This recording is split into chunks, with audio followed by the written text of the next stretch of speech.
जय जिनेन्द्र। कोई क्वेश्चन हो तो पूछो। अगर कुछ मैटर समझ में ना आई हो और कोई क्वेश्चन हो तो आप पूछ सकते हो।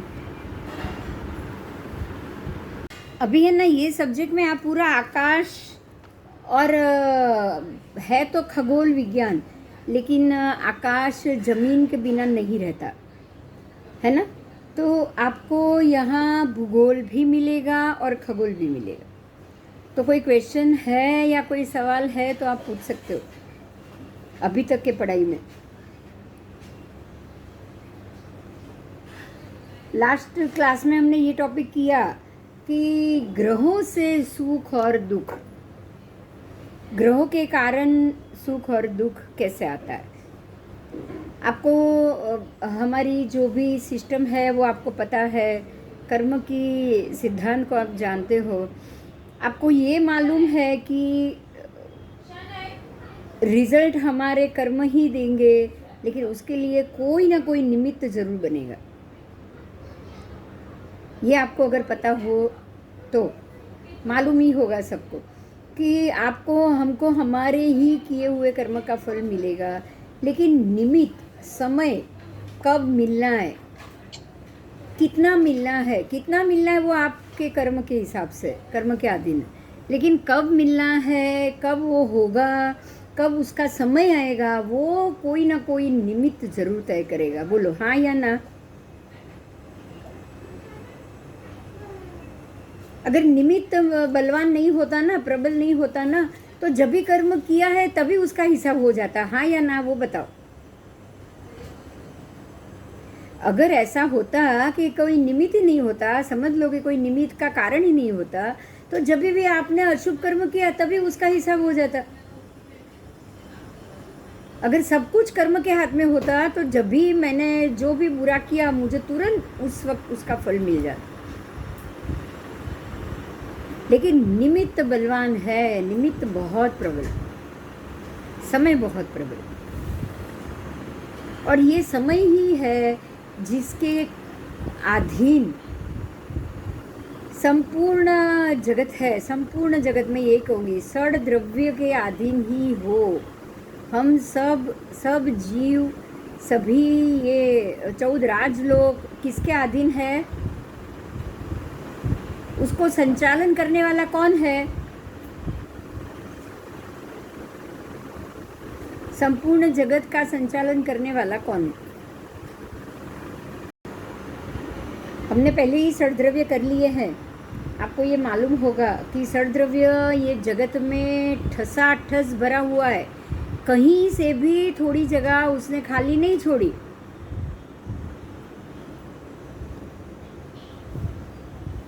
मेरा चलना उठना दौड़ना मेरे अंदर के पर्याप्ति के अधीन होगा, उसी के कारण होगा, लेकिन निमित्त कौन बनता है उसके लिए?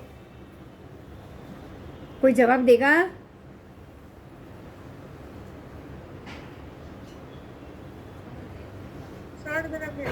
षड्द्रव्य में से कौन?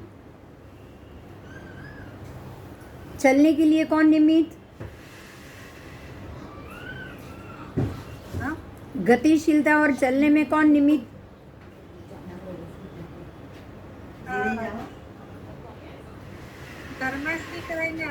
धर्मास्तिकाय चलने में निमित्त। और मेरा रोकने के लिए कौन निमित्त? अधर्मास्तिकाय। और अगर मेरे प्राण चले गए तो यही धर्मास्तिकाय क्या एक डेड बॉडी को चलाएगा? नहीं। तो धर्मास्तिकाय अधर्मास्तिकाय खाली निमित्त है, लेकिन चलना किसके अधीन है? हमारे पर्याप्ति नाम कर्म के अधीन। अगर मैं पर्याप्ता, संगनी पर्याप्ता, पंचेंद्रिय जीव हूँ, तो मुझे जितनी पर्याप्ति मिली होगी मेरे कर्म के अधीन, उतनी ही पर्याप्ति तक मैं चल पाऊंगा, और वो चलने के लिए सहायक बनेगा षड्द्रव्य। समझ में आ गया? तो यहाँ जो काल द्रव्य है, आपने षड्द्रव्य में छठा द्रव्य काल द्रव्य पढ़ा है, बराबर? उसके दो प्रकार जाने, मुख्य दो प्रकार। एक प्रकार जो व्यवहारिक काल है वो कहाँ है? कुछ याद करो, धीरे धीरे याद आ जाएगा, बहुत मजे की बात है ये। निश्चय काल, व्यवहार काल, 2 काल हमने पढ़े। व्यवहार काल कहाँ चलता है?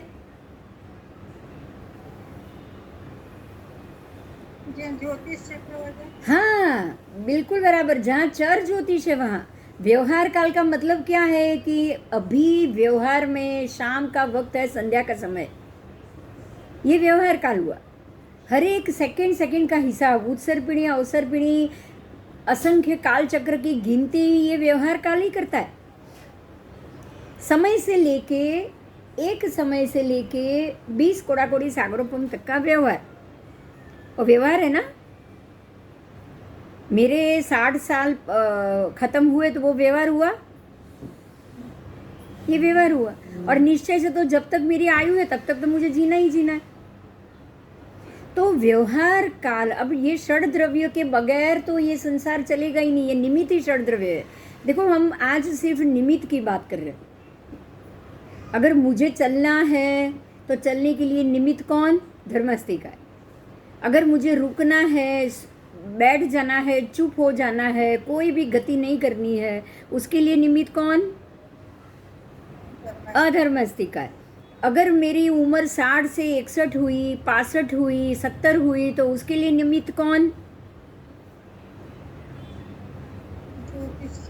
ज्योतिष चक्र, व्यवहार काल, चर ज्योतिष, चर बोलना है आपको। ज्योतिष चक्र भी 2 है, चर और स्थिर। तो चर में ही ये व्यवहार घूमेगा।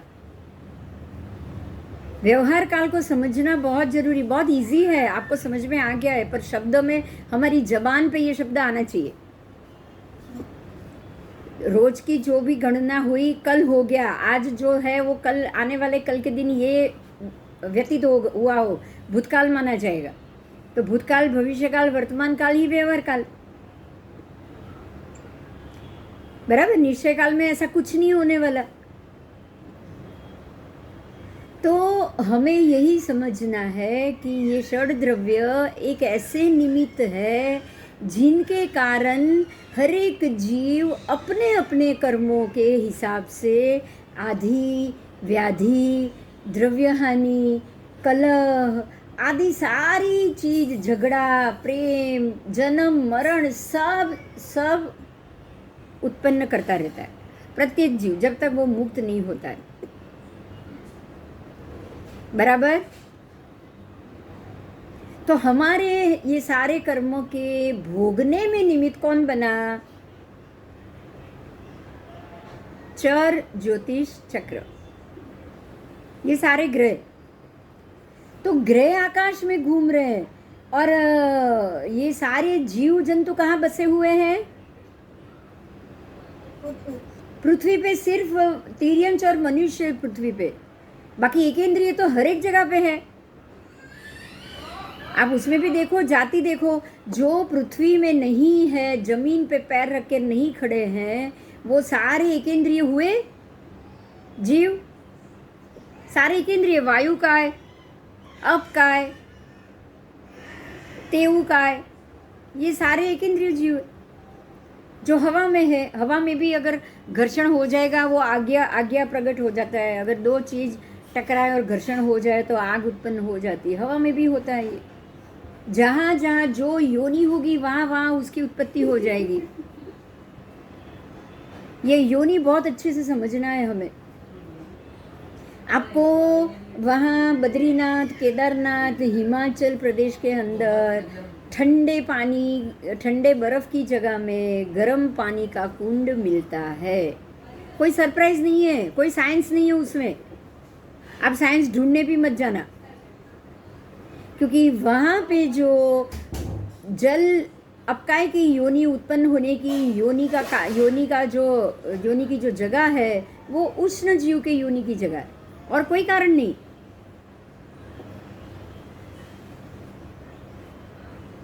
उष्ण योनि, शीत योनि, पानी की अपकाय की ये 2 योनि होती है। एक उष्ण योनि होती है, एक शीत योनि। आपको बिल्कुल ऐसे गर्मी में सहरा के रण में भी बर्फ की बौछार या बर्फ क्या पानी में बर्फ गिरना मिलेगा, हो सकता है, कोई सरप्राइज करने की ज़रूरत नहीं, क्योंकि वो योनि ही है, वो जहाँ भी उसको उत्पन्न होना है हो जाती। आपने ये गंगा द्रह देखा, द्रह जो भी ऊपर पद्मद्रह, सारे 7 द्रह हम भूगोल में हमने पढ़ लिए। जो भी 7 क्षेत्र है, जो भी हेमवत क्षेत्र, हिरण्यवत क्षेत्र, देखे ना, भरत क्षेत्र, इन सब में जो नदियाँ हैं, गंगा नदी, सिंधु नदी, वो सारी आदि बहुत सारी नदियाँ, कुछ 14,56,000 नदी है। वो सारी जो नदियाँ जम्बूद्वीप की है, वो जम्बूद्वीप के 6 वर्षधर पर्वत के बराबर मध्य भाग में रहे 6 कुंड में से आता है। ये सारा नदियों का पानी वहाँ पे उत्पन्न होता है, वहाँ पे वो जल योनि है, वहाँ जल योनि है। तो योनि में आपका है कि जीव उत्पन्न होते रहते और पानी निकलता रहता है।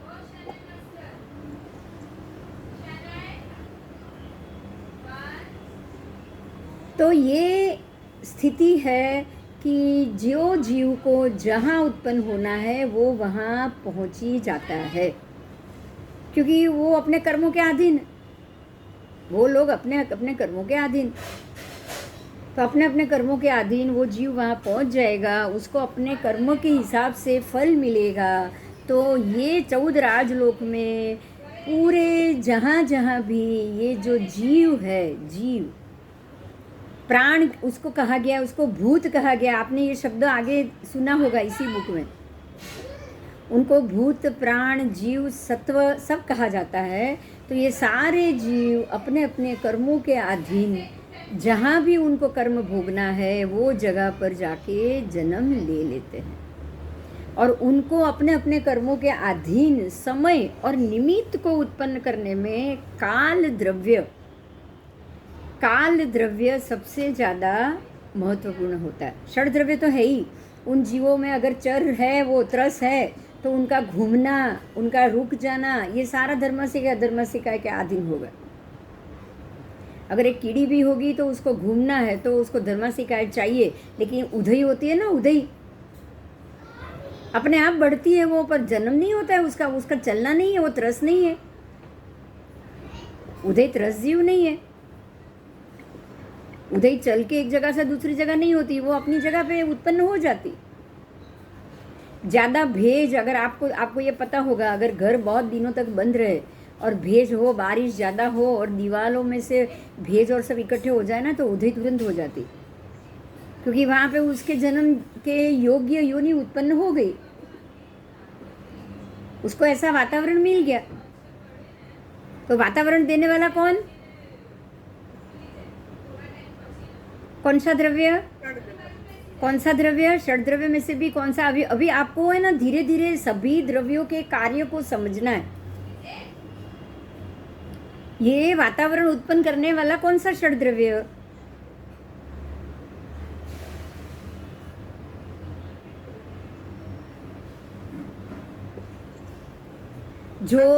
जो बारिश की सीज़न, गर्मी की सीज़न, ठंडी की सीज़न, सबको अलग अलग रूप में लाएगा।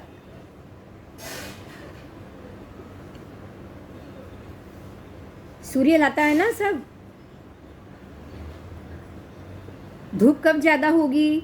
पूरे साल तो धूप ज़्यादा होती नहीं। कौन से महीने में धूप तेज होती है? वैशाख महीने में सबसे ज़्यादा होती है, बराबर। और आर्द्रा नक्षत्र में प्रवेश के बाद बारिश शुरू होती है कि नहीं? आम क्यों बंद हो जाता है? क्योंकि भेज उत्पन्न, हाँ, भेज उत्पन्न होने के कारण जीव उत्पत्ति हो जाती है आम में। आप आद्रा के बाद अगर केरी आम लाओगे और काटोगे तो मालूम पड़ेगा, अच्छे से अच्छा बाहर से दिखने वाले आम के अंदर से भी कीड़े निकलते। ये आपको पहले नहीं मिलेगा, आद्रा नक्षत्र के पहले नहीं मिलेगा ये। यही वजह है कि आद्रा नक्षत्र में सूर्य के प्रवेश होने के बाद पूरा वातावरण आर्द्र हो जाता है। उसका नाम ही इसलिए आर्द्र है। आर्द्र का मतलब गीला हो जाता है। पूरा हवामान जो एयर और एटमॉस्फेयर है आपके, जो गर्मी का था मई जून आगे के महीनों में, अप्रैल मार्च अप्रैल मई में जो कड़ी गर्मी पड़ रही थी, उसकी जगह अभी वातावरण गीला हो गया। और गीला होने के बाद 1-2 महीने के अंदर, अब वही 1 ही महीने के अंदर अभी बारिश होना शुरू हो जाएगा, होगा ना। तो ये इसके लिए निमित्त कौन? ग्रह और नक्षत्र का संयोग ही हुआ ना। हाँ, ग्रह और नक्षत्र का संयोग, अगर वो संयोग आकाश में हो रहा है और पूरे जो भी 2.5 द्वीप की जो भूमि है वो सब में उसकी असर हो रही है।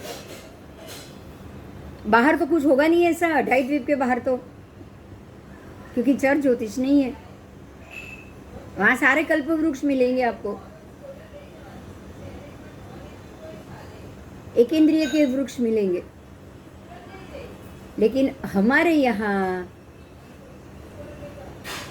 2.5 द्वीप के अंदर आपको कोई रत्न के वृक्ष नहीं मिलेंगे। मिलेंगे बोलो? नहीं मिलेंगे। जीव भी सड़ने गलने मरने वाले जीव पुद्गल शरीर के साथ मिलेंगे। अब समझ में आ रहा है? ये पुद्गल सड़न गलन वाला शरीर पुद्गलास्ति काय, अब ये भी षड्द्रव्य है, हमने पढ़ लिया। ये पुद्गलास्ति काय क्यों 2.5 द्वीप के अंदर ही रहता है?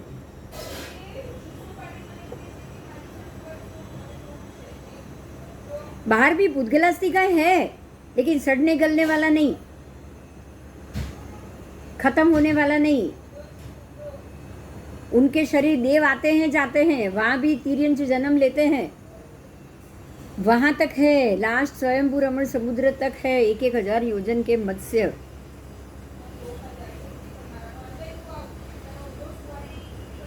लेकिन ये हमारे मत्स्य जैसे नहीं है।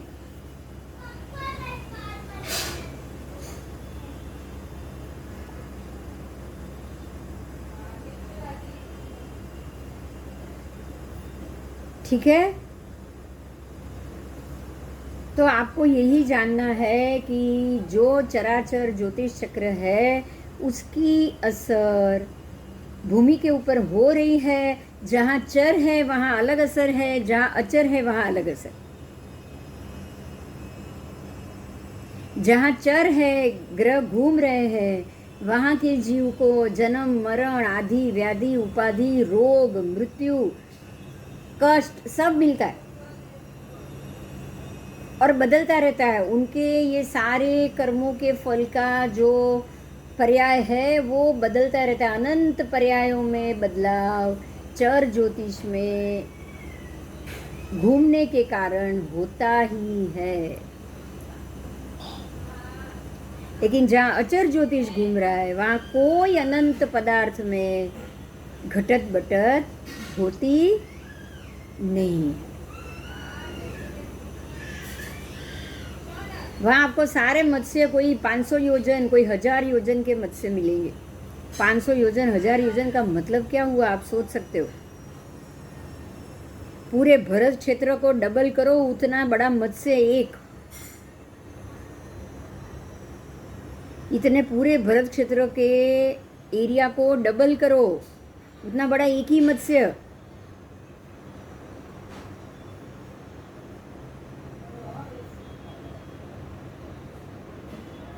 आप ये समझ सकते हो कि इतना बड़ा मत्स्य कितनी लंबी आयु जिएगा और कितने बड़े बड़े और मत्स्यों को खाएगा वो। अब ये कहाँ जाएगा? समझ में आ रहा है? ये निकला ही 7वीं नारकी से होगा। समझ में आ रही है मेरी बात? ये जीव स्वयंभू रमण समुद्र के 1000 योजन का मत्स्य जो बना है वो जीव निकला कहाँ से होगा? मनुष्य में से गया होगा, तिर्यंच में से गया होगा।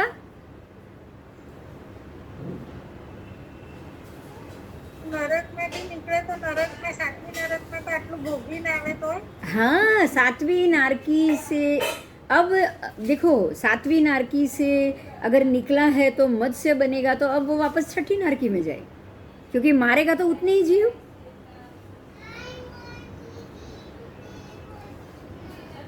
तो પછી આટલા બધાને મારે તો પછી એ પાછો સાચી માગતા ખરા? पाछा नहीं, अब घटेगा ना। देखो अब तो ये कर्म भोगने के लिए आया है, उसके पास और कोई चारा तो है नहीं,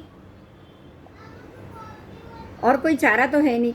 अगर आप सातवीं, देखो आप याद करो, एक चीज को याद करो, सातवीं नारकी में से जो जीव बाहर निकलेगा, अभी उसने नया पुण्य बांधा है क्या? નહીં. नया पुण्य बांधा नहीं है। तो जो उसने यहाँ रह के जो भी कषाय के अधीन होके और जो भी दूसरे दूसरे जीवों को मार के जो भी पाप किया है वो भोगने के लिए कहाँ जाएगा? तिरंज में ही जाएगा ना। ના જાય તો પછી પાછું તો એનું તો આ ચક્કર જ ચાલ્યા કરશે.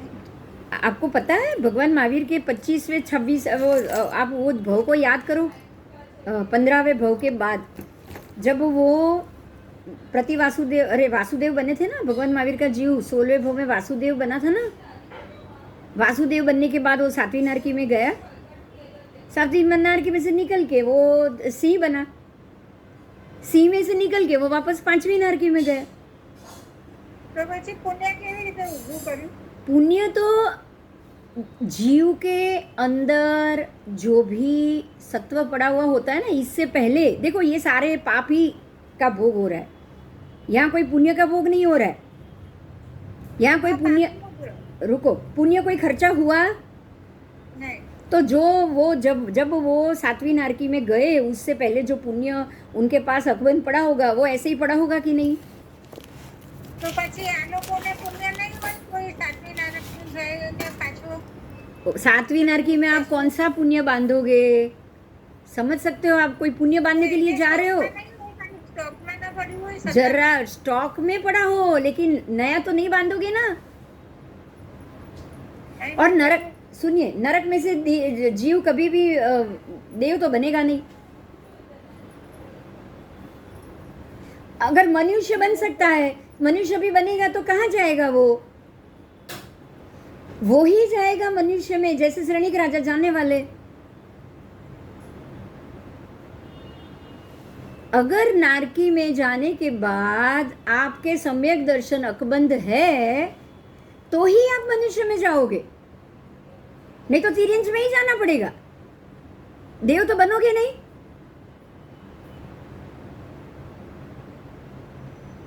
नारकी से जीव दो ही जगह जा सकता है। પણ પછી આ જીવનો કેવી રીતે ઉદ્ધાર થાય? તમે वो जीव का उद्धार तब होगा जब वो तिर्यंचपणे में भी किसी न किसी महात्मा का संयोग में आया या कोई ना कोई ऐसी व्यक्ति के संयोग में आया। तो आपको ये पता होगा बहुत सारे तिर्यंचों को जाति स्मरण ज्ञान होता है।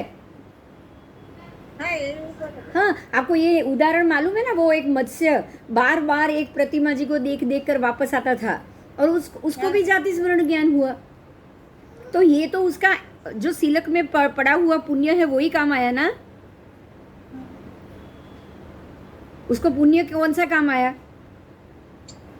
पहले जब मनुष्य था, मंदिर का भगवान का दर्शन, दरवाजे पे सिर लग ना जाए इसलिए बचा के भगवान की मूर्ति रोज देखता था, वही याद आया ना उसको।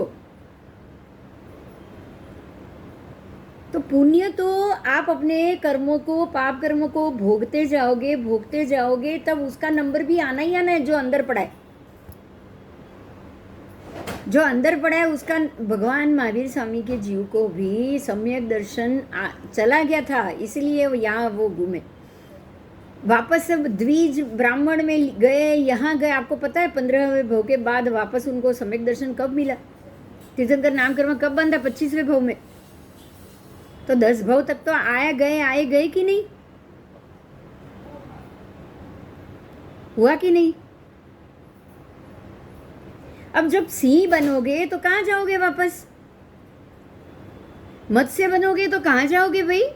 और वो भी स्वयंभू रमण समुद्र का 1000 योजन का मत्स्य, कहाँ जाएगा जीव?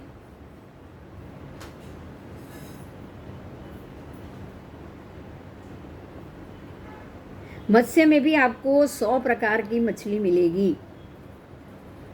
एक मछली ऐसी होगी जो नीचे से जाके वनस्पति या ये सब भी खा के आती है कि नहीं आती है? और एक दाना खाते हैं वो। आप एक्वेरियम की फिश को देखते हो कि नहीं? वो क्या खाती है? दाना। आप अगर घर में कुत्ते बिल्ली पालते हो कि नहीं पालते हो? जो भी पालते हैं जो भी पालते हैं, वो कुत्ते बिल्ली अगर किसी जैन के घर में आ गए तो क्या होगा? अपने तिर्यंच में जाने के बाद भी, मेरे घर में थी ऐसी 3 बिल्ली आई थी, बच्चे आए थे, बिल्ली के अवतार में जाने के बाद भी उसने किसी मक्खी तक को नहीं मारा है और आलू प्याज तक नहीं खाया है। इसको आप क्या कहोगे? तो ये पुण्य हुआ ना, अंदर पड़ा हुआ पुण्य ही जागा है ना। किया हुआ कोई भी छोटा सा पुण्य आपकी आत्मा पे अगर लग जाता है ना, तो वो आपको ऐसी सभी पाप कर्मों के भोग के बाद भी, उसके उपरांत भी आपको सद्गति दिलाता है। आप चंड कौशिक की बात याद करो। पहले वो साधु थे 3 भव पहले, उसके बाद वो खेडूत बने, उसके बाद चंड कौशिक बने और सबको मारना, धुतकारना, डंक मारना, कितने कितने जीवों की हत्या की, लेकिन जाति स्मरण उसको भी हुआ। पुण्य उसका भी काम आया। पहले के जो साधु के भव में जो बांधा था वही काम आया।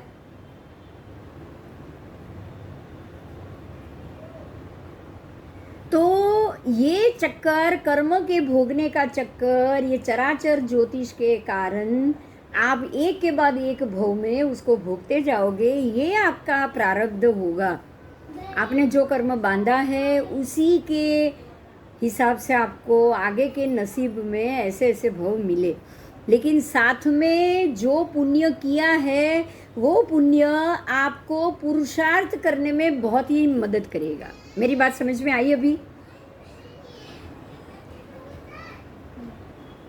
क्योंकि अंदर जो संज्ञा पड़ी होगी ना, अंदर पहले से ही, अगर आज मैंने ये संज्ञा डाल दी कि मुझे किसी भी जीव को नहीं मारना, ये संज्ञा अगर मैंने अंदर डाल दी ना, तो मैं अगर बिल्ली के भव में भी गई ना तो भी मैं किसी को भी मारूंगी नहीं।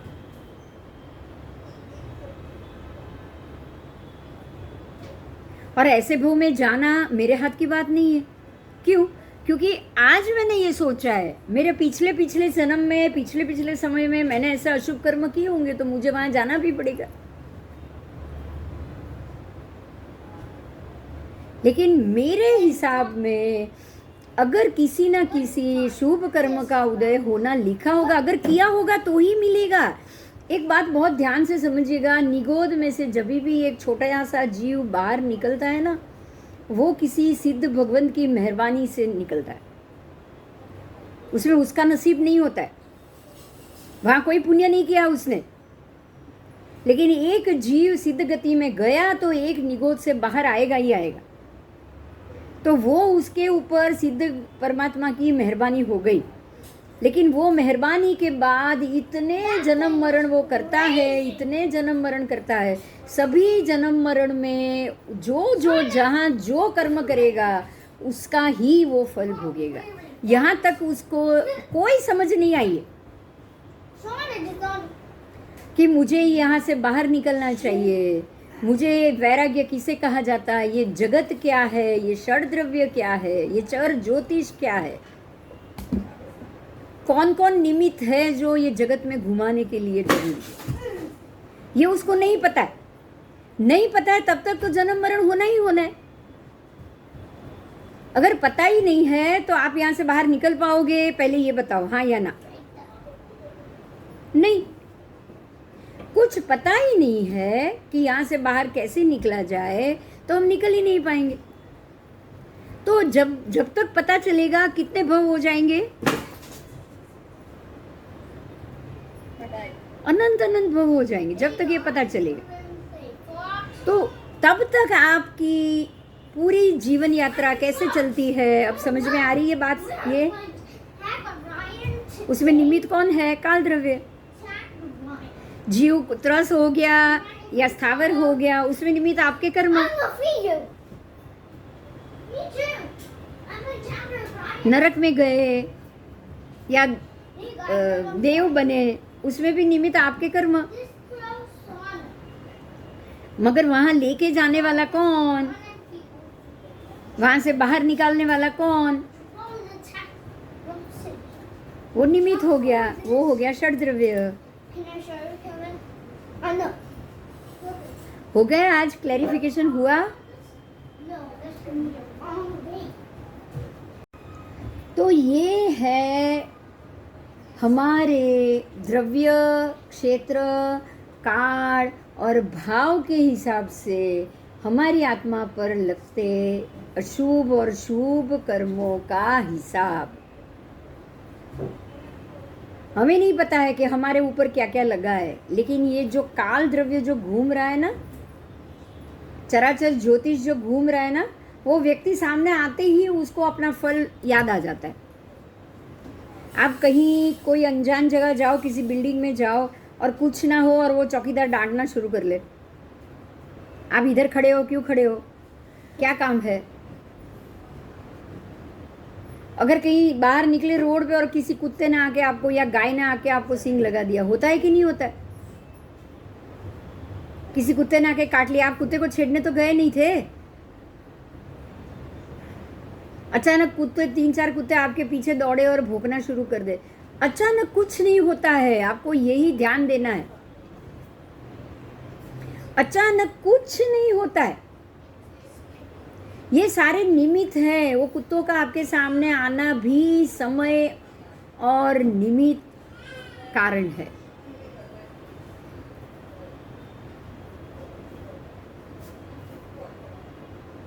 और ये निमित्त कारण लाने में आपके जिम्मेदार आपके कर्म और जो चर ज्योतिष का जो समय है वो काल द्रव्य।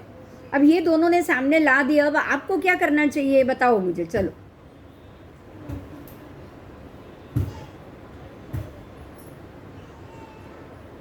ये समय और काल द्रव्य ने आपके कर्म का भुगतान शुरू कर लिया है।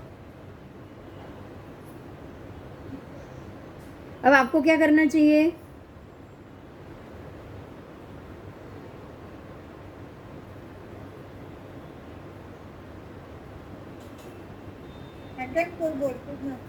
खबर नहीं आज केम कोई बोलતું નથી। आज બધા ચૂપ કેમ છો? હું સવાલો કરું છું તો હું શું કહું છું, બધાને વિડિયો ચાલુ। चलो आज इतना तो समझ में आ गया ना कि कोई ना कोई ऐसी व्यवस्था है जो हमारे किए हुए अशुभ या शुभ कर्मों के विपाक फल को देने के लिए जिम्मेदार होता है। बराबर? इतना तो तय हो गया कि हमारे जो भी कर्म का विपाक, विपाक मतलब फल, जो भी कर्म का फल है, या शुभ है तो शुभ देगा, वो समय शुभ देगा, अगर अशुभ है तो वो अशुभ देगा। हम लोगों ने साथ में मिलके कोई ना कोई शुभ कर्म किया होगा पहले के जन्म में, जो उसका विपाक आज पाका है, तो हम सब मिलके क्या कर रहे हैं? साथ में स्टडी कर रहे हैं। लेकिन इसमें भी कोई ना कोई प्रॉब्लम खड़ा हो जाएगा, कोई ना कोई व्यक्ति हमसे अगर विपरीत हो जाएगी, तो हमें ये जरूर समझना है कि हमारे इस जब वो कर्म बांधा होगा तब ऐसा अशुभ भी विपाक होगा जो आज हमें मिल रहा है। बराबर? अब हमें क्या करना चाहिए? जब शुभ विपाक मिले तो क्या खुश हो जाना चाहिए? और अशुभ विपाक मिले तो क्या उसके लिए गलत होना या किसी को गलत ठहराना, ऐसा होना चाहिए? हमें क्या करना चाहिए बोलो?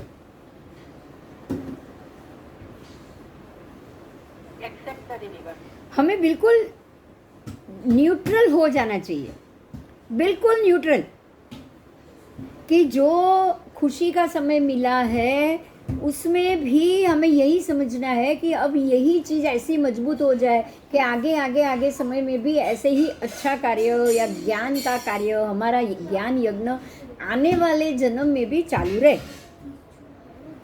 चाहे फिर हमारे दूसरे कर्मों के विपाक का फल में हम कहीं भी जाए, हम तिर्यंच में जाए या हम नरक में जाए, लेकिन अगर हमने ये सोचा होगा ना कि ये ज्ञान यज्ञ चालू होना चाहिए, तो आपको ये मालूम है कि समवसरण में भी एक तिगड़ा तिर्यंच के लिए होता है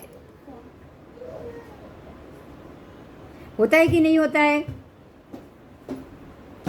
तो अगर कोई अशुभ विपाक फल के हिसाब से अगर हम वहीं चले गए ना, तिर्यंच में भी चले गए ना, तो हम कहाँ जाकर बैठेंगे फिर उस दिन? अगर ज्ञान यज्ञ अंदर चालू रखा तो अगर भीतर में ज्ञान की भूख, ज्ञान जानना है, ज्ञान को अच्छा लगाना है, तो आप कहाँ जाओगे तिर्यंच में भी? उस समवसरण में जाके बैठोगे।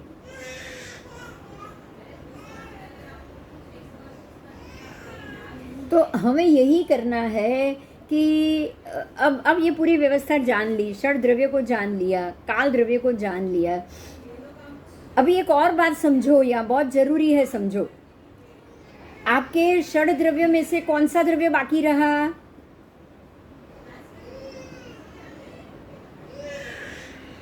देखो, प्राण आ गया, मतलब जीवास्तिकाय आ गया, जीव आ गए सब, आकाशास्तिकाय बाकी रहा। जीवास्तिकाय आ गया, पुद्गलास्तिकाय आ गया, धर्मास्तिकाय आ गया, अधर्मास्तिकाय आ गया, काल द्रव्य आ गया, पांचों आ गए। अब बाकी कौन रहा? आकाशास्तिकाय। तो आकाशास्तिकाय का आपने कहाँ उपयोग किया है?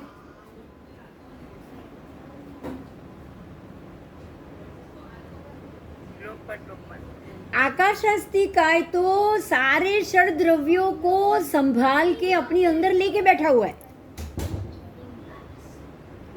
आकाशास्तिकाय अपने अंदर धर्मास्तिकाय, अधर्मास्तिकाय, पुद्गलास्तिकाय, सभी जीवास्तिकाय, सभी, और सारे ग्रह चराचर ज्योतिष दोनों को, काल द्रव्य को, सबको अपने अंदर लेकर बैठा है। तो हम तो अपने आप उसके अंदर आ गए,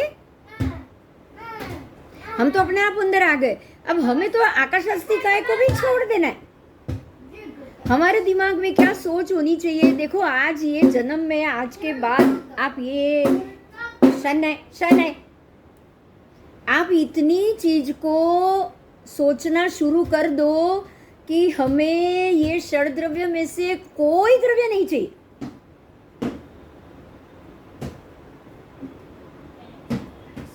आप, ये ज्ञान है, ये एक प्रकार का आत्मज्ञान है। ये ज्ञान लेकर विशिष्ट, जो आप जानते हो, ये ज्ञान जिसको सम्यक ज्ञान कहा जाता है कि नहीं कहा जाता है? ज्ञान दो प्रकार के हैं, एक सम्यक ज्ञान है, एक मिथ्या ज्ञान। तो ये जगत की चिंता करना, जगत की चीज़ों के लिए इच्छा करना, जगत की चीज़ों के लिए बुद्धि का प्रयोग करके कमाना और मजा करना, मौज करना, ये सारा मिथ्या ज्ञान है।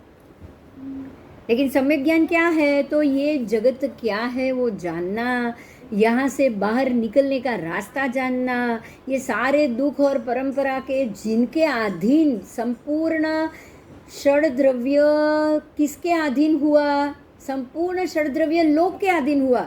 लोक किसके अधीन हुआ? अलोक के अधीन हुआ। और अलोक किसके अधीन हुआ? कोई बताएगा? अलोकाकाश। आकाशास्तिकाय में भी लोक है, वो लोकाकाश के अधीन, लेकिन अलोक है वो अलोकाकाश के अधीन। आपको है ना, अब धीरे धीरे समझ में आ जाएगा कौन किसके कब्जे में है। सबसे पहले आएगा अलोकाकाश, आकाश। अलोकाकाश के अंदर बैठा है अलोक।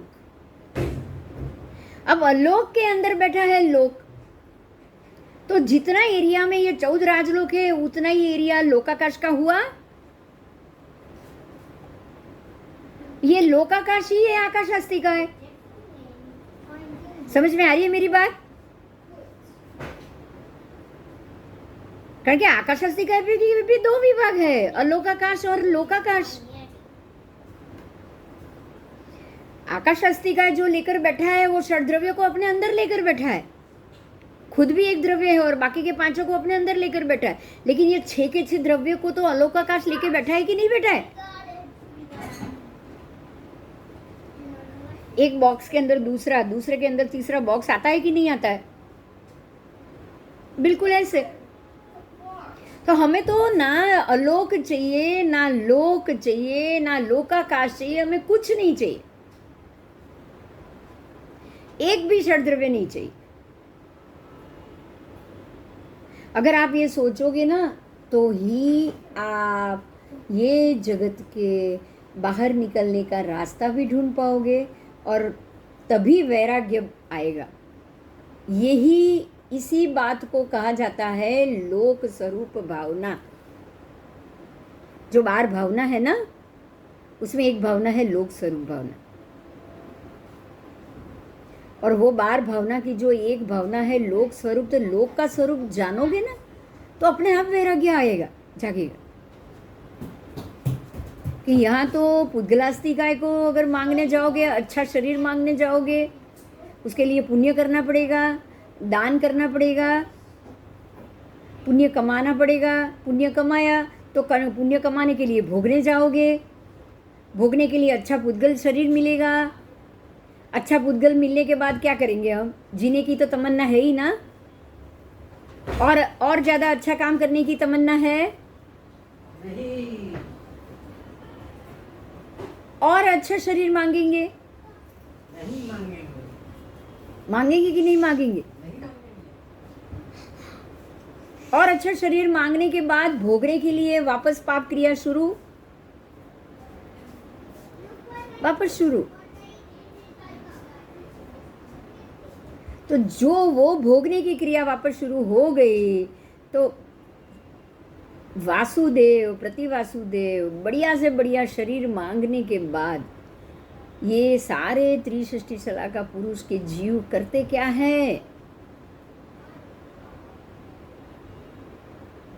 पुण्य भोगने में ही पाप चढ़ जाता है, किसी को मालूम ही नहीं पड़ता है। पड़ता है भगवान का जीव वासुदेव बना, सिर्फ शक्ति मांगी ना, एक गाय ने उड़ा दिया तो शक्ति मांग ली।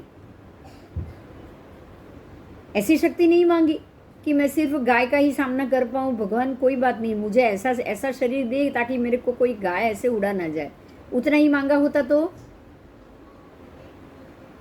परंपरा से बच जाते ना, इतनी लंबी बचते कि नहीं?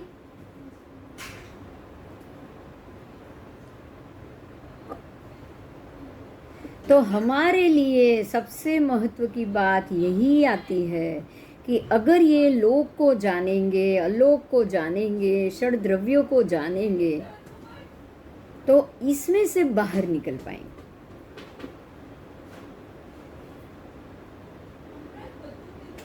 और बाहर निकलना सोचो बस, फिर धीरे धीरे धीरे धीरे सारे नए कर्म, नए पुण्य ही बंद करना है, नया पुण्य कर्म ही बंद करना है। आपको ये पता होगा कि जो भी वैराग्य आता है ना, जिनको ये लोक से बाहर निकलना है ना, वो सारे अक्रिय बन जाते हैं, निष्क्रिय और अक्रिय। निष्क्रिय बन जाएंगे, बनेंगे कि नहीं बनेंगे? महात्मा सारे निष्क्रिय बनते हैं कि नहीं बनते हैं? 5 महाव्रत लेकर क्या करते हैं वो? नहीं तो चलो आज अमेरिका जाए, कल लंदन जाए, बहुत से लोगों को प्रतिबोधित करो, पुण्य ही बनेगा ना उससे? बनेगा कि नहीं? बहुत सारी जगह जाए और मांसखमण कराए, बड़े बड़े तप कराए, अनुष्ठान कराए, तो पुण्य बढ़ेगा कि नहीं बढ़ेगा? क्या इतना पुण्य बंद चाहिए?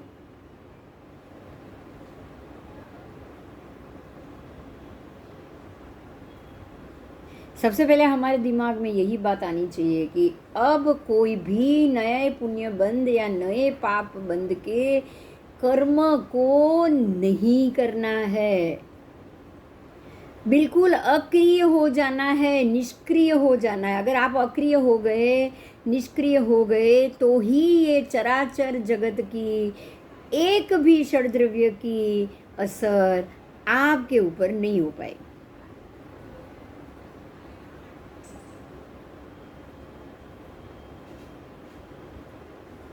अब निष्क्रिय कैसे बनना है वो हमें सोचना पड़ेगा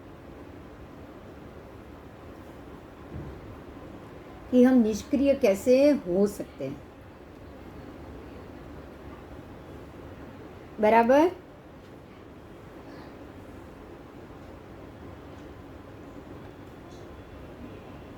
होना आसान है कि नहीं है निष्क्रिय, ये बताओ पहले। हाँ, आपको लग रहा है कि निष्क्रिय होना आसान है?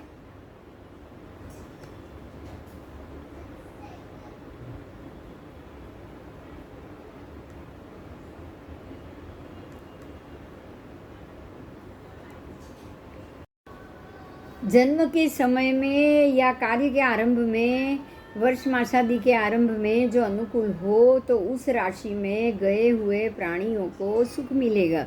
अगर ग्रह अनुकूल मिले तो सुख मिलेगा, ग्रह प्रतिकूल मिले तो पीड़ा का कारण बनेगा। ठीक है, तो ये हमारे कर्म के हिसाब से हमें ऐसे ऐसे समय में जन्म मिलता है। आओ एक दूसरे की बात, एक बहुत महत्व की बात है, उसे हम जानेंगे कि निर्ग्रंथ और निस्पृह मुनिराज भी ज्योतिष शास्त्र के अनुसार मुहूर्त देखने में तत्पर बनके शुभ आशय वाले ये दीक्षादि कार्यों में प्रवृत्ति करते हैं। क्यों करते हैं भाई, बोलो। आज जो भी मुनिराज हैं या महत्व की बात आ गई यहाँ पे कि उनको ऐसी कोई भी क्रिया करने में मुहूर्त देखने की क्या जरूरत, मुहूर्त देखकर काम करने से क्या फ़ायदा होगा, और क्या मुहूर्त देखकर अगर काम किया जाए तो उसका शुभ फल मिलता है, इस बात को जानो। देखो आज आपने एक बहुत अच्छी सी बात, बहुत बड़ी बात जानी कि हमारे ऊपर हमारे अशुभ कर्म का जब उदय हो तो ज़रूर हमारे अशुभ कर्म जो किए हुए हैं उनके विपाक का समय चल रहा है, ये आपको मालूम पड़ गया।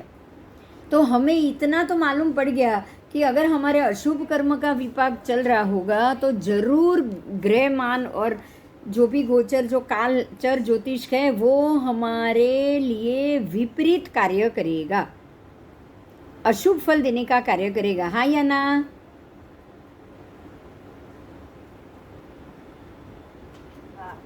हाँ, तो हमें अब अगर अच्छा काम, नया काम कोई शुरू करना है या कोई भी अच्छा काम शुरू करना है तो क्या हमें उसको ऐसे ही अशुभ काम या अशुभ समय देखकर अगर हम शुरू करेंगे तो क्या हमें अच्छा फल मिल पाएगा?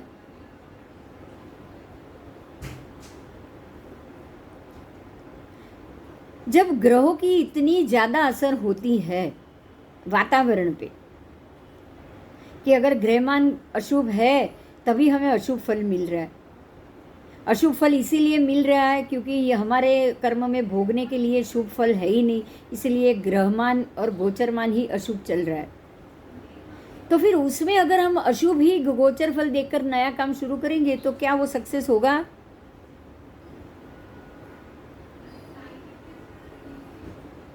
तो यहाँ पे ये बात आती है कि गोचरमान या अच्छा मुहूर्त देखकर अगर कार्य किया जाए तो उसका फल जरूर शुभ होता है।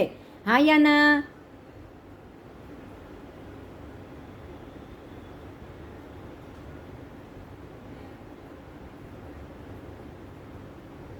कोई भी अच्छा कार्य करना हो तो या हमें 14 अमावस को छोड़नी चाहिए या हमें वो जो भी उसमें दिया है मुहूर्त में कि भी ये विष्टिकरण या ये करण, उसको हमें छोड़ना चाहिए।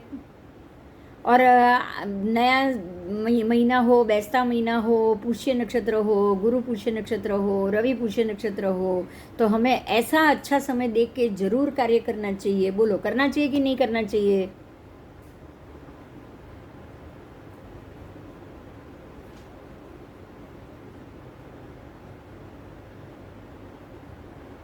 और ऐसे ही अच्छे समय को लेकर और देखकर नया कार्य किया जाए और वो भी अच्छा कार्य किया जाए, ऊपर से अच्छा कार्य किया जाए तो फल कैसा रहेगा सोच सकते हो आप? बहुत अच्छा रहेगा। यही कारण है क्योंकि गोचर ग्रहों की और ग्रहमान की, चर ज्योतिष की इतनी ज़्यादा असर है शुभ विपाक फल के लिए भी और अशुभ विपाक फल के लिए भी, कि हमें हर एक चीज़ शुभ विपाक शुभ समय में देखकर अगर हमने शुरू की तो वो शुभ विपाक फल देना ही उसको पड़ेगा। समझ में आया? बहुत सिंपल लॉजिक हो गया आज, कि हमें अगर अच्छा फल का अच्छा काम करना है तो अच्छा समय देखना ही पड़ेगा। आप कोई भी समय कोई भी अच्छा काम शुरू करोगे तो ठीक बात नहीं। प्रत्येक अच्छा काम करना है, अच्छे मुहूर्त में करोगे तो वो सहायक ही होगा। वो आपके अच्छे कार्य के, अच्छे शुभ कार्य के शुभ विपाक फल देने के लिए जरूर सहायक होगा, अगर आपने अच्छा मुहूर्त और अच्छा समय देखा है तो। अगर आप ये पढ़ना शुरू करना था, जब भी ये पढ़ाई शुरू करनी थी, अगर हमने उसको पंचक में शुरू किया होता तो कब का अब तक बंद हो चुका होता कि नहीं हो चुका होता? 5 बार शुरू करना पड़ता कम से कम, तब ये शुरू होता। तो कोई लिंक हो पाती थी क्या किसी की भी? ना। तो अच्छे कार्य को अगर आप वृश्चिक राशि में नीच के चंद्र में शुरू करते तो भी क्या होता? तो भी नहीं चलता था। आज अच्छे कार्य में शुरू किया था, मुहूर्त देख के कुछ था, अगर आपको किसी को याद हो तो मैंने बोला था 15 या 13 मार्च के बाद मुहूर्त अच्छा है, अगर आपको याद आए तो 15 दिन निकाल दिए थे उसके लिए, अच्छे मुहूर्त के लिए। तो आज वो हेल्पफुल हो रहा है ना, कितने भी प्रॉब्लम आए निकल जाते हैं। तो यही कारण है कि कोई भी कार्य अच्छे समय अच्छी चीज़ देखकर अगर किया जाए तो ये आपको जो भी षड्द्रव्य है वो षड्द्रव्य अच्छे निमित्त का उत्पादन करने के लिए बहुत उपयोगी हो जाता है। हमारा आशय शुभ हो जाता है, हमें मिलने वाले फल शुभ हो जाते हैं। आओ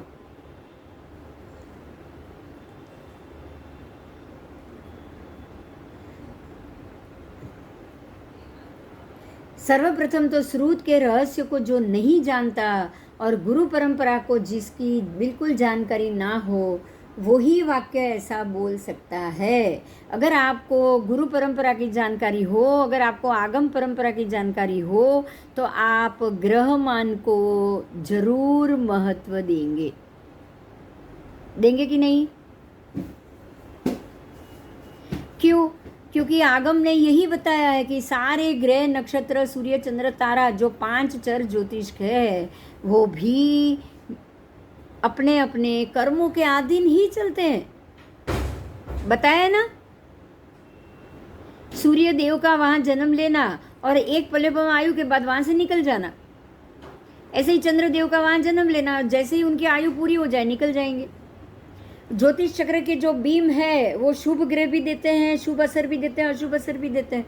उत्सर्पिणी काल में उनके पर्याय में शुभ्रता में वृद्धि हो जाती और अवसर्पिणी काल में उनके अशुभता में वृद्धि हो जाती। पढ़ा ना हमने ये। अनंत वर्ण गंध रस और पर्याय को घटाते कि नहीं घटाते हैं अवसर्पिणी में? जो पर्याय घटता है उसमें निमित्त कौन? ज्योतिष चक्र और कुछ नहीं। क्योंकि सारे निमित्त देने में, सारे अशुभ अशुभ फल देने के निमित्त कौन है? चर ज्योतिष हुआ कि नहीं? चर ज्योतिष निमित्त हुआ कि नहीं? हाँ। तो अगर चर ज्योतिष निमित्त हुआ शुभ के लिए भी अशुभ के लिए भी, तो ये सारी परिस्थिति का निर्माण करना, शुभ अशुभ विपाकोदय हर व्यक्ति को अपने अपने कर्म के हिसाब से देते रहना, ऐसा कार्य क्या कुछ समय तक ही रहने वाला है या हमेशा के लिए?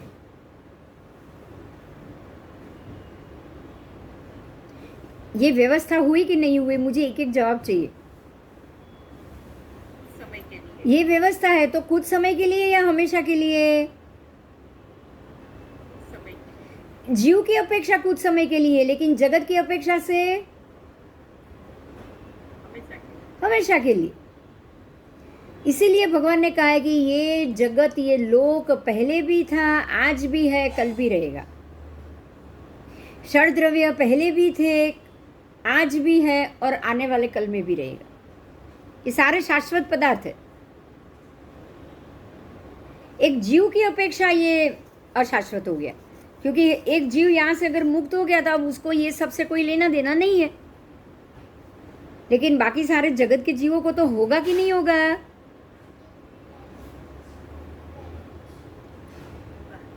होगा। तो यही श्रुत का रहस्य है। आप समझे?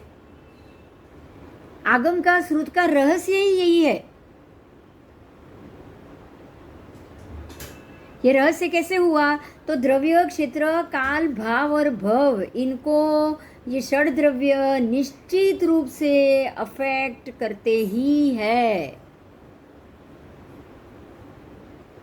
उसकी असर से हमें बच के ही यहाँ से बाहर निकलना है। आओ देखो, मैं पढ़ रही हूँ, सुनो।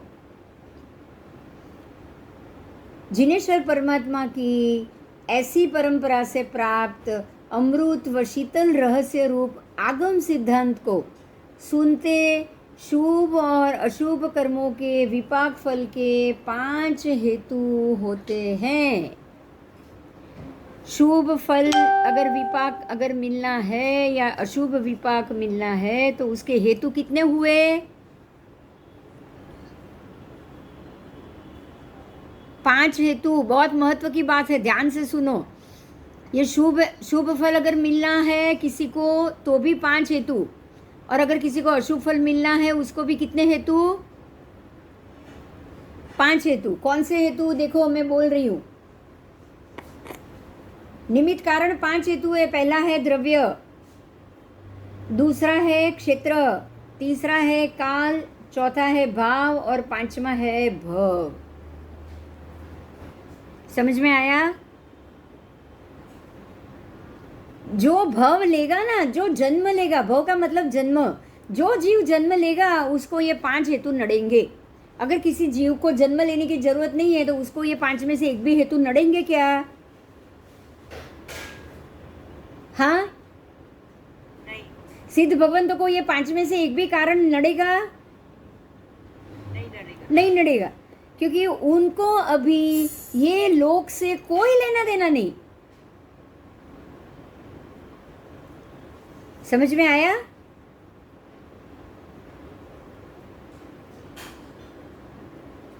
आओ,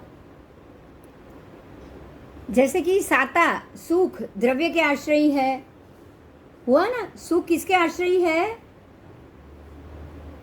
बोलो तो, सुख किसके आश्रयी है?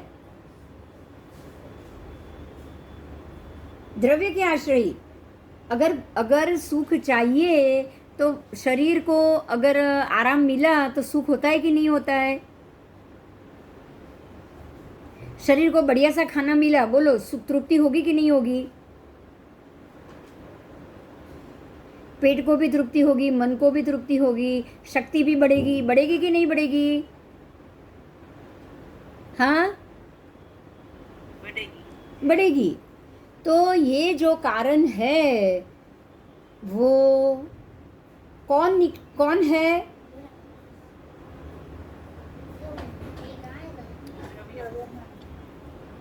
द्रव्य को आरोग्यता, तुष्टि, पुष्टि, ये सारी जो चीज मिल रही है, धन मिल रहा है, स्त्री मिल रही है, आरोग्य मिल रही है, तुष्टि मिल रही है, पुष्टि मिल रही है, ये सारा किसको मिल रहा? उद्गलास्तिकाय को मिला। अब आओ आगे, मान सम्मान ये किसको मिला? अपमान दुख किसको मिला? ये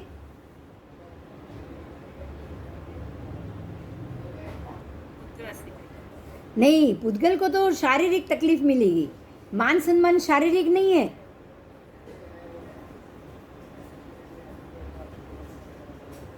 मान सम्मान किसे मिलेगा? हाँ,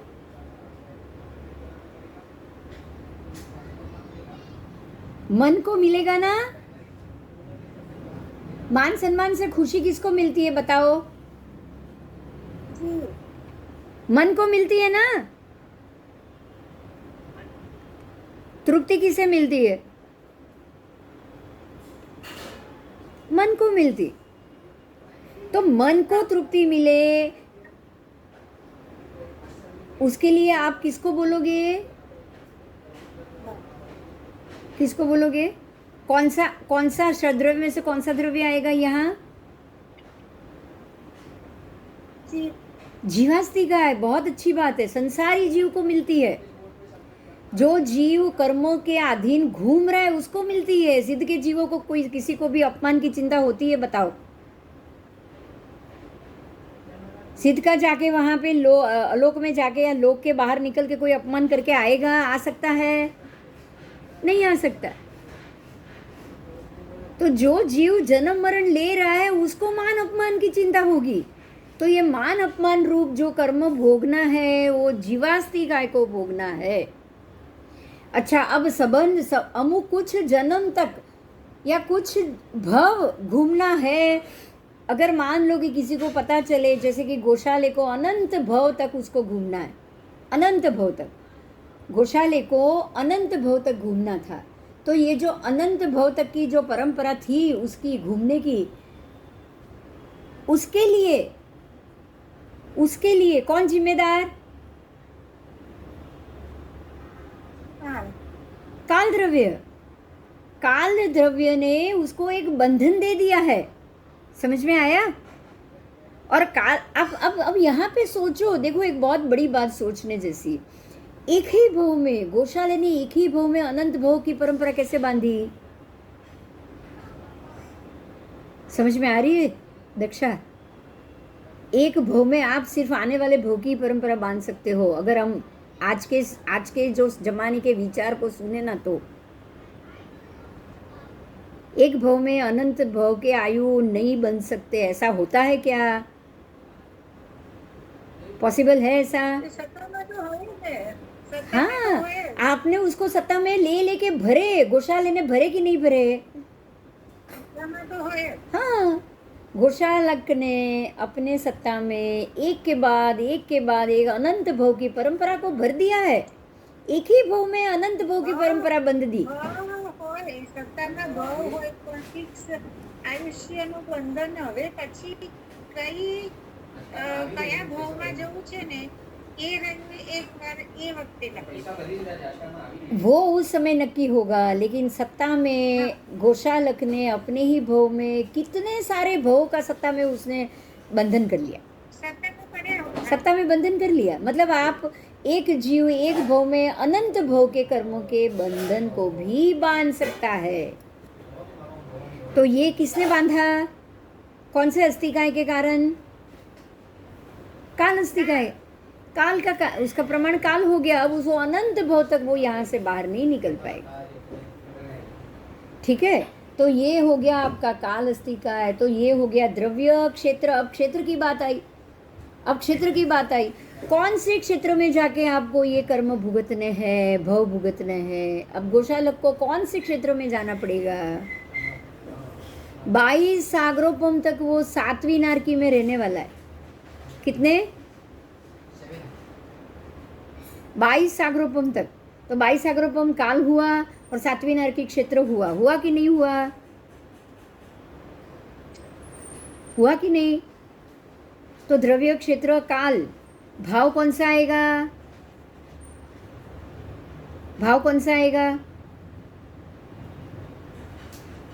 सम्यक दर्शन आएगा क्या? हाँ समकेती जीव है वो? गौशालक के भाव में तो नहीं है ना। जब आएगा तब आएगा ना। तो भाव उसके कैसे हैं, परिणाम कैसे हैं? नहीं तो अगर भाव अगर अच्छे होते तो परमात्मा तीर्थंकर परमात्मा मायुस्वामी को तकलीफ पहुंचाता?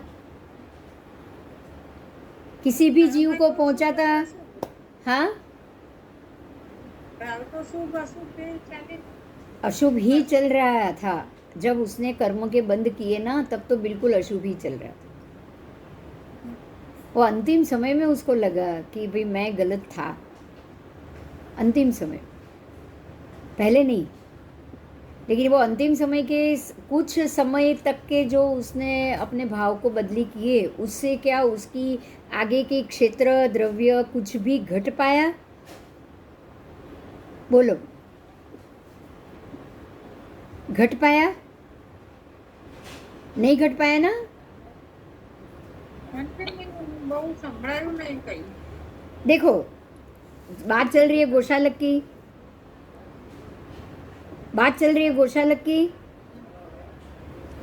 उसने जो अपने पूरे जीवन काल में अशुभ जो जो कर्म बांधे, 22 सागरोपम की नरक में वो गया, ये सारी चीज जो उसने कर्म किए उस हिसाब से उसको भोगना है। उसने सिर्फ अंतिम कुछ दिन में ही उसके अंदर बदलाव आया और उसने प्रायश्चित किया कि मैंने ये गलत किया। लेकिन मैं ये पूछ रही हूँ कि सिर्फ अंतिम कुछ दिन के भाव परिवर्तन से क्या उसके आगे के कर्म बदली हुए? हाँ, કાળ કાળ તો એ પ્રમાણે હોય એ પ્રમાણે જ. કાળનું તો ફિક્સ જ હોય ને. हाँ, तो मैं यही कह रही हूँ, जो उसने नए काल में नए भाव में परिवर्तन लाके जो नए कर्म बंद किए, उसका भी उसको फल मिलेगा। जो उसने पुराने काल में पुराने अशुभ कर्मों को उसने बंद किया था, उसको उसका भी फल मिलेगा। बराबर? बराबर? તો કાળનું પછી આટલું બધું મહત્વ આપી દઈએ આમાં, તો પછી આપણે કઈ મહેનત કરવાની જ નથી. કાળ પાકે ત્યારે જ બધા બોલે છે ને. अब देखो, वापस गलती कर दी। काल पाके तब, लेकिन पुरुषार्थ कौन करेगा? એ તો પુરુષાર્થ ત્યારે જ મત થશે. नहीं, પાકવાનું હતું ત્યારે. अरे तो कुछ पुण्य सिलक में होगा तो ही काल ऐसा पकेगा ना, अपने आप तो काल पकेगा नहीं। એટલે ત્યારે જ પુણ્ય થશે. બીજું શું બધા એવું नहीं, જ કહેતા હોય છે? पुण्य की इच्छा होगी ना। देखो, यहाँ पे आपकी आत्मा के ऊपर लगे कर्म काम करेंगे। जब तक अशुभ कर्म लगे हैं, शुभ कर्म करने का मन भी नहीं होगा। अशुभ कर्म लगे हैं, अशुभ का उदय चल रहा है, परिणाम अशुभ मिल रहा है, तो गुस्सा ही आएगा ना या प्रेम आएगा? बोलो, क्या आएगा? ગુસ્સો. गुस्सा ही आएगा। तो अगर किसी ने समझाया कि भाई तू पिछले जन्म के पुण्य का जो तू अब तक यूज कर रहा था वो खत्म हो चुका है, अब तेरे को नया पुण्य बांधना पड़ेगा, नहीं तो तू ये अशुभ में से बाहर नहीं आएगा। तो आप क्या करोगे? नया पुण्य बांधोगे। समझ रहे हो? तो पुरुषार्थ कौन करेगा? निमित्त तो आके खड़ा हो गया। पुरुषार्थ कौन करेगा, कब करेगा, ये कौन तय करेगा? जीवास्तिका है, खुद जीवास्तिका खुद ये तय करे। मतलब ये हो गया। अब यहाँ पे समझना है सबसे महत्व की बात, चाहे कितना भी काल विपरीत चल रहा हो, जीवास्तिका ने अगर एक बात ठान ली कि नहीं अब मुझे कुछ भी हो जाए मैं शुभ पुरुषार्थ करूंगा ही करूंगा, तो उसे कोई रोक सकता है? बताओ।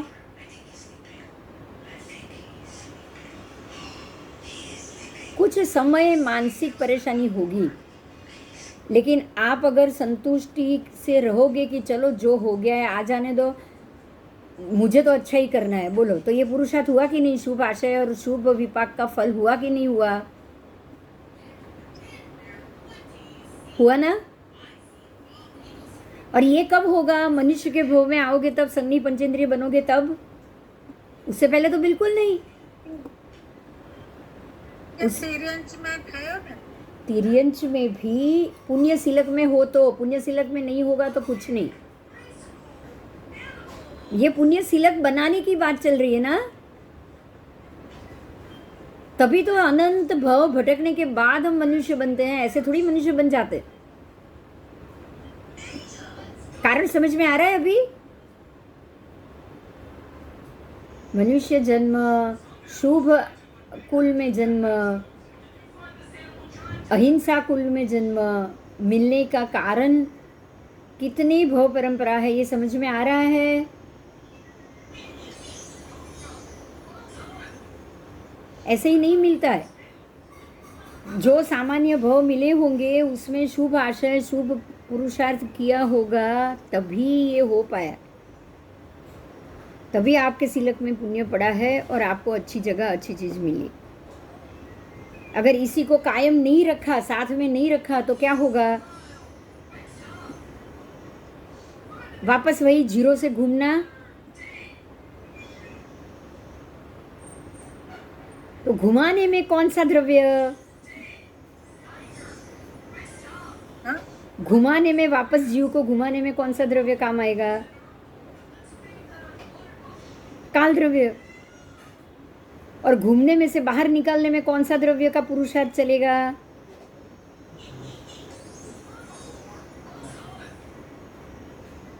पहले ये बताओ, कौन सा द्रव्य पुरुषार्थ कर सकता है 6 में से? जीव। बस एक ही है जो पुरुषार्थ कर सकता है। बाकी कोई पुरुषार्थ कर सकता है? तो बहुत सिंपल है, जीव ही पुरुषार्थ कर सकता है। बाकी सारे द्रव्य आपको आपके किए हुए पुरुषार्थ के अधीन आपको फल देते हैं। ये तय हो गया आज? બીજા દ્રવ્ય સહાયક છે ને, નિમિત્ત માત્ર। हाँ, तो जो सहायक है उसको तो अपना तो कोई फल देना ही नहीं है। अपनी मर्जी से तो वो कुछ नहीं देंगे। तो जो सिचुएशन है वो बदलने वाला कौन? जीव। जीव। आपके संसारी जीव की अपनी आत्मा, अपनी सोच, अपनी बुद्धि, अपनी मति और श्रुत ज्ञान, वही आपको आप बदल सकता है। यही आपका पूरा शेड्यूल बदल सकता है। बाकी के अस्थि का सिर्फ सहायक, लेकिन इसमें से बाहर नहीं निकाल सकता। बराबर? क्लियर हुआ आज? ये बताओ पहले। हाँ, સારું, ચલો। जो हमने अभी तक पढ़ा है उसका पूरा निचोड़ है यहाँ पे। जगत के सारे जो भी द्रव्य है, बाकी के जीवाश्री काय के बिना, ये सारे खिलौने हैं, खिलौने। पंखा लगा दिया है, गर्मी लग रही है, मर्जी मेरी, हवा खाऊं, एसी खाऊं, तो मर्जी के ऊपर फल मिलेगा। ये तो सारे सहायक है बस।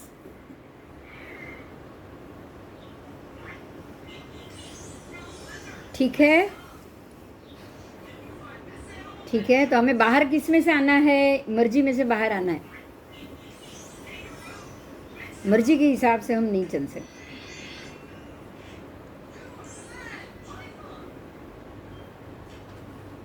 बोलो, कोई प्रश्न है?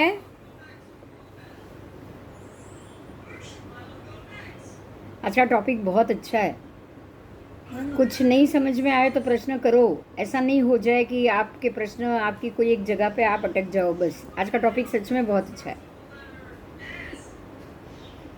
षड द्रव्य, हमें बांधने वाला कौन, हमें यहाँ से बाहर निकालने वाले हम खुद, कोई नहीं आने वाला, कोई और नहीं आने वाला।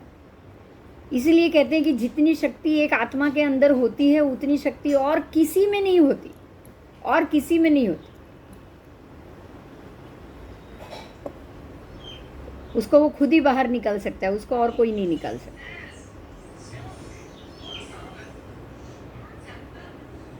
समझ में आ गया ना आज ये मुद्दा? बोलो, कोई प्रश्न है तो बोलो।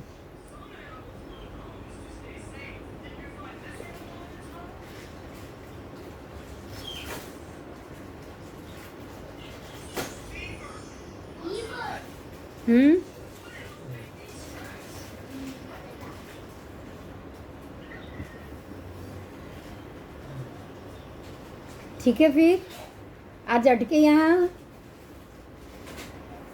હા, એટલે 7:30 સુધી પોણા 7 થી પોણા 8 એટલે આવી જાય ને બધા, તો વાંધો ના આવે। हाँ, बस बस आज टाइम बरोबर છે। હમણાં meeting તો ચાલુ કર્યું હતું, પછી अब यहाँ एक ही लास्ट लाइन है, वो मैं बोल देती हूँ। अब आपको ये बात समझ में आ गई होगी, आ जाएगी कि जब भी सातों ग्रह उच्च के होते हैं ना, तभी एक चक्रवर्ती और तीर्थंकर परमात्मा का जन्म होता है। अब ये बात समझ में आ गई आपको? क्योंकि उनके सारे शुभ विपाक का उदय है, उनको हर तरीके से अच्छा ही फल मिलना है। तो अगर 7 ग्रह उच्च के नहीं हुए और उनका जन्म हुआ तो उनको पूरी जिंदगी शुभ तो फल मिलेगा नहीं। क्लियर हो रही है ना ये बात भी, कि अगर किसी जीव को उत्तम से उत्तम फल मिलना, अगर उसका विपाक होगा ना, तो वो अच्छे ग्रह में ही जन्म लेगा। ये बात बहुत क्लियर है, हो गई? અરે મારું શું કહેવાનું છે કે તમે કીધું ને કે તીર્થંકરનું જ્યારે જન્મ થાય ને ત્યારે કોઈ બીજા કોઈનો જન્મ ના થાય ને? હા, એ 24 તીર્થંકર પરમાત્માના 24 વખતે જે એક સાથે જે 10 तीर्थंकर जन्मे છે ने, भरत क्षेत्र में 10 और ऐरावत क्षेत्र में 10 जन्मेंगे एक साथ, तब और कोई जीव नहीं जन्म मिलेगा। और जब महाविदय में उसी अहोरात्रि में 20 और जन्मेंगे, तभी भी कोई और दूसरा जीव जन्म नहीं लेगा, क्योंकि उतना बल, હું શું કહું છું? उतना उत्तम तो किसी का होता ही नहीं है फल। નહીં તો પછી છે ને એ ઉચ્ચમાં બધા ગ્રહો એક સાથે ઘણો પીરિયડ રહેતા હશે ને? 24 कलाक, 24 कलाक बस। आज रात 12 बजे, જન્મ ના થાય. नहीं, आज रात 12 बजे भरत क्षेत्र में सारे ग्रह उच्च के हुए, तो बराबर आज रात 12 बजे यहाँ भगवान के जन्म हुए, और बराबर यहाँ दोपहर के 12 बजेंगे, तब रात के 12 महाविदय में बजेंगे, बस तब जन्म हो जाएगा। तो 12 ही घंटे में हो गया सब। समझ में आया? એટલે પછી ઇન્દ્રો ત્યાં આગળ એ વખતે જ અભિષેક કરવા લઈ જાય બધા. बद्धे इंद्र ना तो ओछा में ओछा 100 से ज़्यादा रूप होते हैं, वो तो वैग क्रिय शरीर बना लेते हैं वो। सभी 30 परमात्मा अहोरात्र में जन्मे, 20 तो एक साथ जन्मे, तो 20 जगह 64 इंद्र पहुंच गए, तो 20 तो रूप अपने आप हो गए। और जहाँ ईशान इंद्र और सौधर्म इंद्र है, उन्होंने तो हर जगह 5-5 ले लिया, तो उनके तो 100 रूप हो गए। उनको तो रूप बनाना है, कितनी देर लगेगी? पुण्य का उपयोग कैसे करते हैं वो? हर एक परमात्मा के जन्म में पहुंच जाते हैं, हर एक जगह हाजिरी।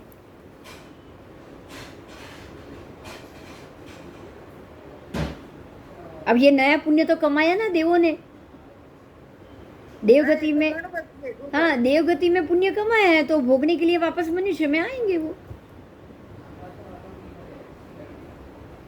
पुण्य पाप अपने आप बढ़ता रहता है, उसी के कारण हमें जन्म मरण लेने पड़ते हैं। आपको ये ध्यान देना है, तो ये जन्म में ये दुकान बंद कर देनी है, ताला लगा देना है कि मुझे कोई नहीं पुण्य चाहिए, नहीं पाप चाहिए, बिल्कुल निष्क्रिय हो जाना है। समझ में आ रहा है? ये पूरा एक ये सिस्टम है, यही स्टेप है ऊपर वैराग्य की तरफ बढ़ने का। वैराग्य का मतलब क्या? सब जगह से अपने आप अपनी इच्छा राग का निकाल देना। वैराग्य, राग को बाहर निकाल दिया है, उससे बाहर आ गए। वैराग्य, वही मतलब हम बाहर आ गए। राग का मतलब ही इच्छा है। मुझे किसी का शुभ करना है, वो राग से भी आप बाहर है, तभी तो निष्क्रिय हो पाओगे। पुण्य को सोने की बेड़ी क्यों बोला? क्योंकि वो ही है जो बाद में पाप लगा देगी, लाइन लगा देगी, हमें मालूम भी नहीं पड़ेगा।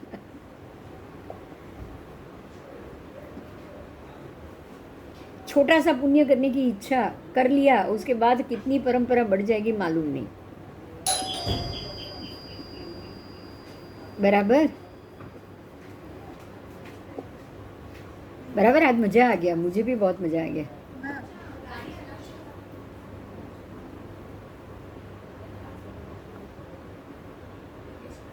આવી ગયા બધા? हाँ, अभी अगले क्लास में बात होगी जय जिनेन्द्र। बुधवार को क्लास रहेगा शाम 6:45 बजे।